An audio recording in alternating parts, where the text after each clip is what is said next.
দেখেন এই কথার মাধ্যমে এক বাক্যে বিগত 40 বছরের সার্টিফিকেশন হয়ে গেছে।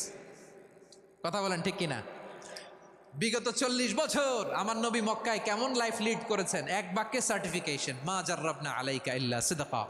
তখন বিশ্বনবী বললেন ফা ইন্নী নাযীরুল লাকুম বাইনা ইয়াদাই আযাবিন শাদীদ।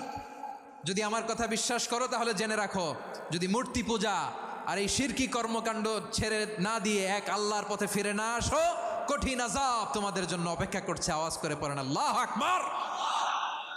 ফাইন্নী নাযীরুল লাকুম বাইনা ইয়াদাই আযাবিন শাদীদ।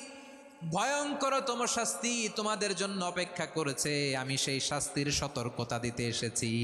তাহলে বিশ্বনবীর আরেকটা বৈশিষ্ট্য, তিনি সতর্কতাকারী। সুবহানাল্লাহ, তিনি সতর্ককারী, রিমাইন্ডার দিতে এসেছেন, ওয়ার্নিং দিতে এসেছেন। যখন জাহান্নামে যাবে ফেরেশতা